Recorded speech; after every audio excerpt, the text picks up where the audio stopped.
국회 운영위 그리고 행안위에서 겸임상임위에서 활동하시는 분입니다. 더불어민주당 윤건영 의원 모셨습니다. 어서 오십시오. 안녕하세요. 너무 바쁘시죠? 많이 바쁩니다. 그러니까요. 저희들도 취재거리가 많아서 계속 바쁩니다. 예, 네. 쉴 틈 없이 돌아가고 있다 이런 말씀을 좀 드리면서 사실상 이 최혜병 관련돼서 도대체 이 수사 외압의 실체가 어디로부터 촉발된 거냐, 그러니까 도대체 왜 이 문제가 시작된 거냐 굉장히 궁금증이 많았는데요. 어제 오늘 사이에 또 새로운 통화 기록들이 우후죽순 터져 나오고 있습니다. 그중에서 주목받는 것 중에 하나가 뭐냐면 대통령 비서실 부속실장인 강의구, 이 부속실장이 임기훈 안보실 국방비서관하고 실제로 대통령 경로가 있었던 7월 31일 오전 8시 46분에 부터 시작해서 무려 6번 통화를 했다. 그리고 나서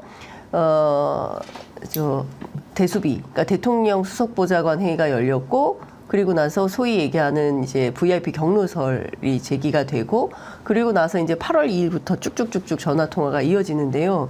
일단 이 사실상 대통령 경로설이 불거졌던 그날 아침에 부속실장과 국방비서관이 통화를 했다면 무슨 건이었을까? 어떻게 의심해 봐야 됩니까? 우선 그런 행태가 일반적이냐라는 걸 한번 봐야 될 것 같아요. 그러니까 예. 부속비서관이라고 하죠. 부속비서관. 부속비서관이 특정 인사에게 연속적으로 6번의 전화를 하는 행태가 어떤 의미냐라는 걸 짚어봐야 된다고 네. 생각을 해요. 예.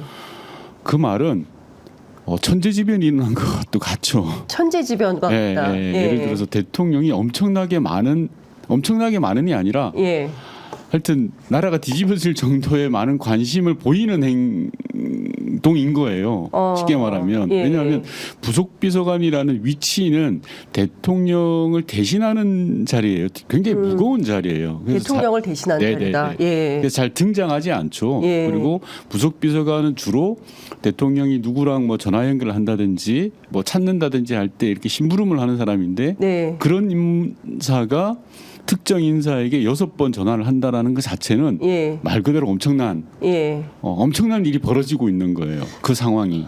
그 상황 자체가 그러니까 천재지변에 준하는 사태가 벌어지지 그렇죠. 않는 한 예. 소위 얘기하는 대통령의 부속비서관은 예. 그러니까 대통령의 뜻을 누군가에게 전달하는 그럼요. 그런 역할을 하는 사람이 예를 들어서 제가 청와대에서 한 8년 있을 때 기준으로 하면 예. 부속비서관이 전화 한번 오면 그 비서관실 또는 수석은 난리가 납니다. 아 그래요? 그럼요. 예. 대통령이 찾는 거랑 마찬가지잖아요. 네. 무슨 일이야 예. 이런데 6번이나 전화를 했다라는 것은 큰일 난 일이죠. 말 그대로 그 자체가 아주 예외적인 일이라는 걸 말씀을 드리고 싶고요. 예. 그와 연결되어서 네. 대통령이 또 3번 장관에게 전화를 하고 그렇습니다. 특정 인사에게 또 전화를 하는 이 퍼즐이 나오는 거잖아요. 네네. 그냥 일반적인 일은 아니죠. 이 상황은. 네. 이 상황 자체에 대한 규정을 분명히 하고 넘어갈 필요가 있는데 예. 일상적으로 참모와 참모들 간의 연결 또는 예. 대통령이 참모한테 하는 지시 예. 이런 상황이 범주를 넘어섰다라고 분명히 봐야 되는 겁니다. 그러니까 통상의 범주를 넘어서는 수준의 어떤 사태가 벌어지고 그렇죠. 있었던 거다. 예. 7월 31일에 7월 31일부터 8월 2일 그 의간에 예. 분명히 엄청난 일이 벌어지고 있었다라는 거는 이거는 뭐 빼도 박도 못하는 빼박입니다. 빼박이다. 예, 지금 전화 횟수로만 보더라도. 예, 그러니까요. 지금 뭐 횟수만 보더라도 뭐 50몇 차례 뭐 이렇게 네. 통화가 정말 하루 종일 전화통에 불이 났었다. 네. 그리고 어제는 사실 대통령과 장관만 통화한 것이 아니라 대통령과 신범철 차관이 통화한 내용도 맞습니다. 8월 2일 날 있었던 거다. 그러니까 대통령의 전화기가 굉장히 분주했다. 네. 예, 그것도 사제폰이 굉장히 분주했다 이렇게 볼 수 있을 것 같은데요. 그러면 실제로 이 사건은 수사 외압은 대통령실이 주체 아닙니까? 그럼요. 네. 저는 그저께인가요? JTBC 방송에서 나왔던 게 저는 핵심적인 일종의 스모킹 건 카톡방 대화. 아닐까 싶은데 이런 거죠. 대통령이 일개 사단장이라는 표현을 써서 죄송합니다. 네. 투스타죠. 투스타를 왜 지키려고 하지? 우리는 그런 질문을 갖지 않습니까? 그렇죠. 임성근 사단장을 왜 그렇게 지키려고 했을까? 네. 무슨 이유일까가 제일 궁금하고 핵심 아닐까요? 그렇습니다. 예. 그런데 그 단초가 되는 것이 며칠 전에 JTBC 방송에서 나왔잖아요. 네, 단톡방이라는 그렇습니다. 거. 골프 물론 모임 단톡방이 예, 예. 있었고 그게 5월 정도에 마련이 됐고 6월 2일 날 임성근 사단장하고 일단 만나고 네, 점심 네, 먹고 네. 골프 치고 저녁까지 먹자. 이런 맞습니다. 근데 모임이었죠. 그 단톡방의 내용들이 팩트이냐 아니냐는 그건 검증을 해봐야 되는 겁니다. 네. 다만 여지까지 가장 안 풀리던 숙제가 하나가 있었죠. 예. 대통령실이 수많은 전화를 통해서 개입되고 수사 외압을 행사했다라는 정황들은 차고 넘치는 거죠. 네. 그건 더 이상 뭐 용산 대통령실도 여기에 대해서는 다른 소리를 못할 겁니다. 그렇다면 왜 그렇게 했을까라는 부분이 풀리지 않는 숙제였잖아요. 네네. JTBC 방송은 그 숙제를 풀 저는 하나의 단초라고 생각을 하거든요. 어떤 외압의 요인이 있었냐. 네. 왜 대통령이 그렇게 전화를 3번씩 연거푸서 하고 국방 차관에게도 하고 여러 개 하냐. 예. 부속 비서관이 왜 6번씩이나 하냐. 왜? 예, 왜? 왜라는 게 좀 드러나는 하나의 단초였다는 생각이 드는데 예. 대부분의 언론에서는 관심을 안 두더라고요. 네. 저는 굉장히 그게 중요한 포인트라고 생각합니다. 그 사실을 입증해내는 것부터가. 네.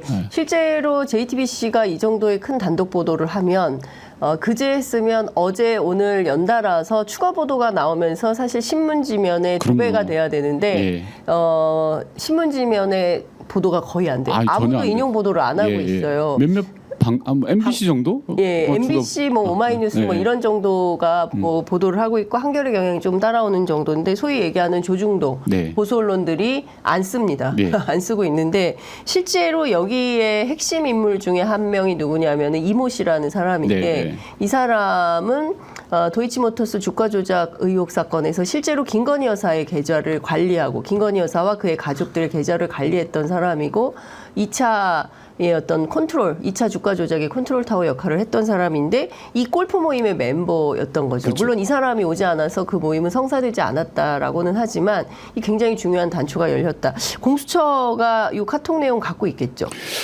보도상으로 보면 입수한 정황들이 있는 것 같습니다. 네. 그러니까 핵심은요. 네. 대통령실이 개입했고 대통령이 엄청난 관심을 가졌다는 이미 드러난 사실이잖아요. 그렇습니다. 그럼 왜 대통령이 일개 장군의 그런 안위에까지 신경을 쓰냐. 네. 그리고 대통령실 입장에서는 해병대 최재병의 그 억울한 죽음에 대해서 진실을 밝히면 그만인 거예요. 예, 상식적으로. 그런데 그렇죠. 왜 그걸 감추려고 수사에 대한 외압을 했느냐라는 왜라는 부분들을 찾아내는 게 네. 이번 사건의 핵심이거든요. 그렇습니다. 근데 그 사건을 풀 수 있는 여지가 지금 조금씩 나오고 있는 예. 부분이라고 생각을 해요. 그러니까 저희도 뭐 좀 취재를 해봤더니 이 단톡방에 이제 5인이 포함이 돼 있었는데 그 중에서 그 이제 도이치모터스 주가 조작 그 뭐라고 표현해야 되면 선수 네. 이모 씨 그분과 그 다음에 여기에 전직 경호처 직원인 손모 씨가 또 있었어요.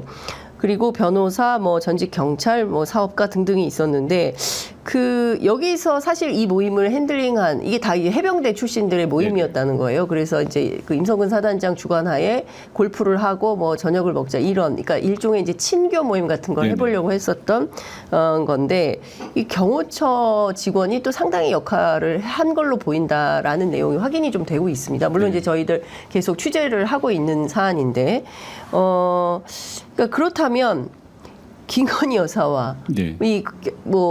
이 이모 씨하고는 굉장히 막역한 사이일 걸로 보이고요. 네.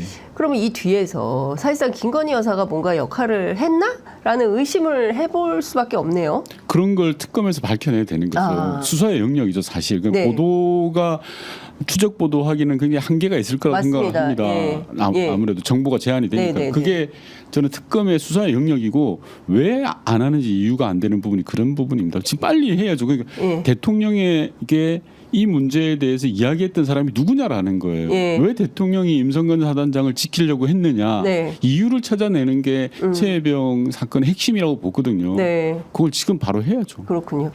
하여튼 공수처 수사 속도가 조금 더 빨라져야 되는데 국회에서는 최혜병 특검법에 대해서 사실 이제 법안이 발의가 된 거죠, 다시. 네. 그러면 이거 처리는 언제 합니까?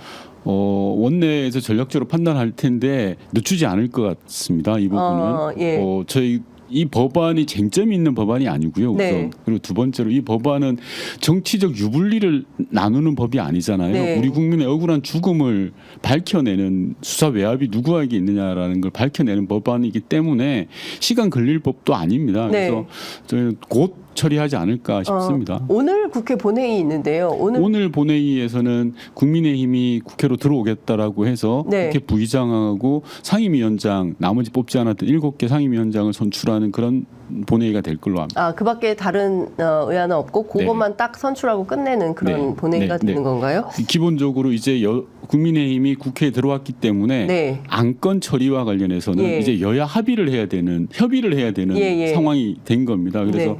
이제부터는 여야 간의 협의를 통해서 안건을 올리겠죠. 예. 자, 그러면 사실은 이 문제도 국회 운영위 차원에서 좀 따져봐야 될 것 같은데요. 맞습니다. 운영위가 다음 주 월요일 다음 주 월요일 날 예정이 되어 열립니다. 있는데 네. 나옵니까? 정부가 현재까지는 대통령실 관계자들이 나오겠다라는 게 비공식적으로 확인이 되고 있는데요. 네. 문제는 자료입니다. 자료를 안 내놓고 있어요. 저희가 이런저런 최혜병 문제라든지 그다음에 뭐 동해 유전 문제라든지 김건희 여사의 명품백 수수이라든지 여러 이슈들에 대해서 자료 요청을 많이 했는데 내놓질 않아요. 현재까지는. 네, 현재까지 일체 안 되나요? 네. 그 말이 됩니까? 이거 뭐 법률적으로 강제를 하든지 해야 되는 거 아니에요? 민주당에서 이거 자료 제출하지 않을 때 무슨 처벌 조항을 만들어야겠다라는 그런 제도적인 개선이 필요하다고 봅니다. 왜냐하면 정부 기관이 자료를 내놓지 않으면 국회가 할 수 있는 게 대단히 제한적이거든요. 그렇죠. 왜냐하면 정부가 비대칭적이잖아요. 그렇습니다. 정부에서는 즉 대통령실에서는 거의 모든 자료를 가지고 있고 국회 특히 야당은 자료를 가지고 있지 않아요. 그러면 이렇게 막 더듬어야 되는 거죠. 물속을. 그런 식으로 해서 이 문제에 대해서는 좀 제도적인 개선도 필요하고요. 그리고 정부가 좀 전향적인 태도를 보일 필요가 있어요. 기본적으로 자료를 안 내놓는다고 해서 감출 수가 없거든요. 결국은 다 드러나게 돼 있습니다. 이번 최혜병 문제만 하더라도 이렇게 많은 전화들이 나오고 이러는 부분들은 시간이 지나면서 드러나잖아요. 그러니까 결국은 진실을 감출 수는 없거든요. 그래서 정부가 좀 전향적으로 취해야 된다 생각합니다. 그렇군요.